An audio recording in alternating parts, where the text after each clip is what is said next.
Olá, crianças! Vamos agora com a nossa aula de matemática, né? 22/9, terça-feira. Nós ainda vamos falar sobre o tratamento da informação. Foi o que a gente viu na aula passada, crianças. Sobre tabelas, né? O que são as tabelas, para que a gente usa as tabelas e também os tipos de tabelas. Continuando nessa temática, a gente vai trabalhar hoje, gente, os gráficos, está na página 132, tá bom? Então, vamos iniciar aí com uma perguntinha para vocês. Vocês já viram esse tipo de imagem em algum lugar? Onde? Para que vocês acham que serve? Então, no livro de vocês, você vai ter o contato com diferentes gráficos e para que cada um serve, tá bom? E aí tem a imagem de dois gráficos. São gráficos, nesse caso, o gráfico de barras, que a gente vai estudar mais lá na frente. Aqui está tratando do lanche preferido, né? Porque a gente tem que fazer uma pesquisa para saber, para poder elaborar um gráfico. E aqui a temática dele, o título é o lanche preferido, e desse aqui, livro que os alunos mais gostam. São duas temáticas diferentes que eu posso mostrar os resultados através de um gráfico. O uso de gráficos é importante para a compreensão e resolução de problemas. Então, em cima de um gráfico, eu posso fazer diversas perguntas para vocês. Então, é a leitura e interpretação que você vai ter que ter desse gráfico, tá bom? A linguagem gráfica, ela agiliza e simplifica a observação direta dos dados numéricos. Como você pode ver aí, eu tenho certeza que você já viu esse tipo de gráfico aí, está incluído lá no gráfico de setores, né? Ou no gráfico que chama de pizza, que parece uma pizza, né? Então, e o que a gente usa nos gráficos? Cores variadas para determinar os resultados. Então, vamos lá para os tipos de gráficos. Gráficos de colunas ou barras, gráficos de setores, que isso aí é chamado também gráfico de pizza, né? Que é o formato de uma pizza, e gráficos pictóricos, tá bom? Gráfico de colunas e de barras. Qual é o objetivo desse gráfico aqui, gente? Representar os dados através de retângulos com o intuito de analisar as projeções no período determinado. Tia, não entendi nada que a senhora falou. Vamos ver um exemplo. Olha só. Nesse gráfico de coluna, está mostrando aqui o consumo de energia elétrica de uma residência no ano de 2005, ao longo do ano. Então, é de janeiro a dezembro, né? Como foi o consumo no mês de janeiro até o mês de dezembro. E o consumo, você sabe que é em quilowatts, né? Então, aqui está um gráfico de colunas. Cada mês aqui é uma coluna, tá bom?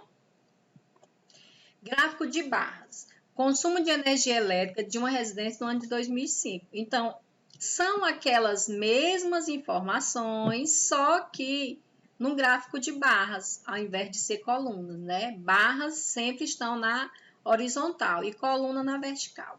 Em qual dos dois gráficos você compara mais facilmente o consumo de energia mês a mês? Então, é mais fácil você comparar dessa maneira aqui, no gráfico de barras, ou aqui no gráfico de colunas. Então, isso aqui é uma questão pessoal. Tem gente que prefere o de colunas, tem gente que prefere analisar o gráfico de barras, tá bom? Vamos lá. Uma turma do quinto ano ficou muito impactada com as informações de uma pesquisa sobre a alimentação em nosso país, que revelou que 64% dos alimentos produzidos são desperdiçados. Os alunos resolveram conscientizar a sua comunidade sobre isso. Veja o cartaz que eles elaboraram.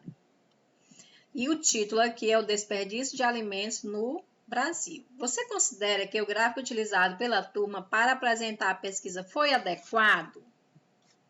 Então, isso aqui também é uma resposta pessoal. Você considera que foi adequado? Ficou entendido, gente? O resultado da pesquisa ficou, não ficou entendido?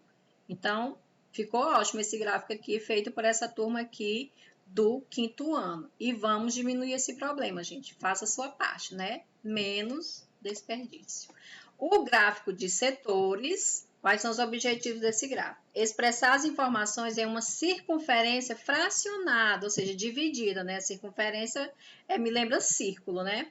É um gráfico muito usado na demonstração de dados percentuais, porque ele vai de 0 a 100%, né? E aqui tem um gráfico que mostra o consumo de água no Brasil no ano de 2002.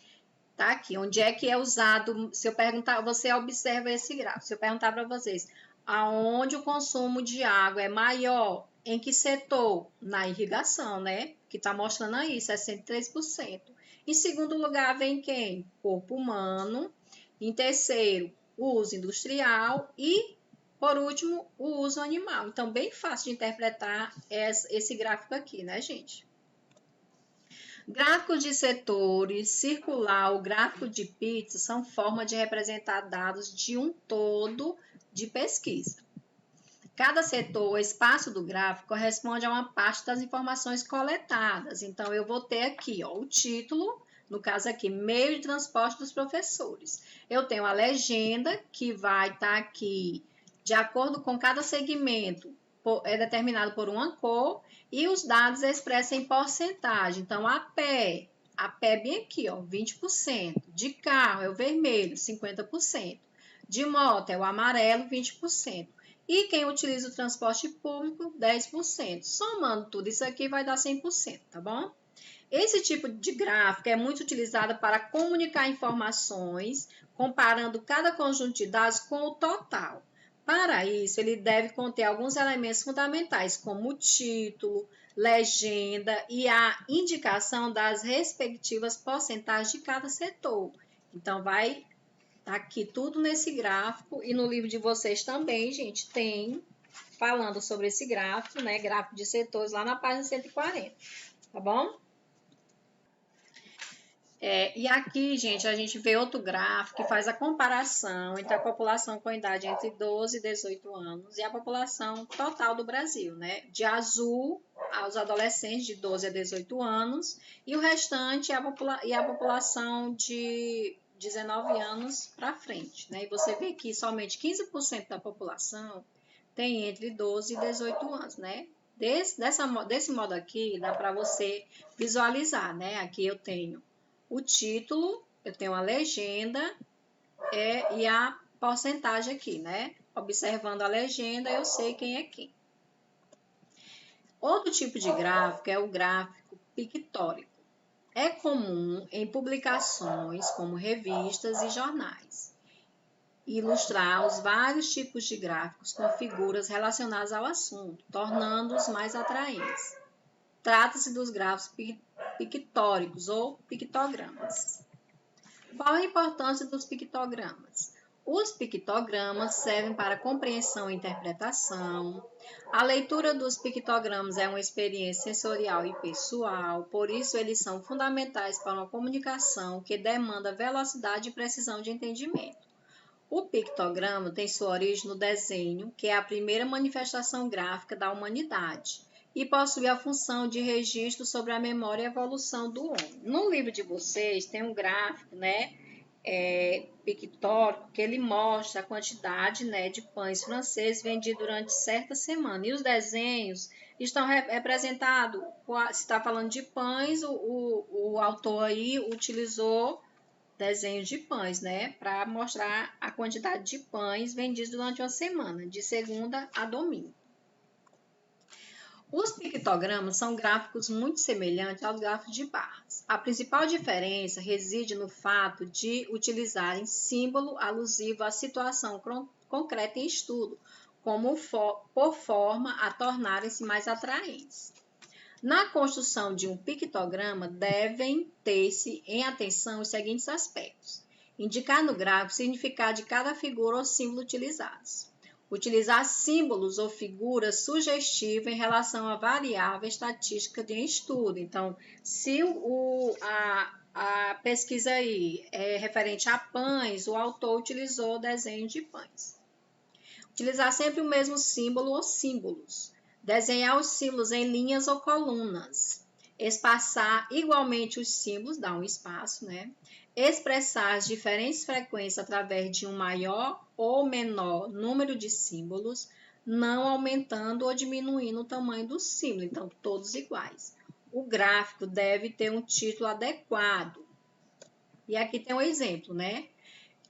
No caso aqui, cada árvore corresponde a 32 mil hectares de floresta ardida, ou seja, em chama, né, gente? Então, ano 2003, 2004 até 2007. Aí tem aqui as perguntinhas, né, para você analisar. Em 2007, são 16 mil hectares de florestas queimadas. Em 2005, são 128 mil hectares de florestas queimadas. Então, se está falando de florestas, o desenho aqui utilizado foram as árvores. As atividades de hoje, gente, do nosso assunto de matemática, estão nas páginas 132 a 141 no módulo 3, tá bom? Bons estudos, meus amores. Até a próxima aula.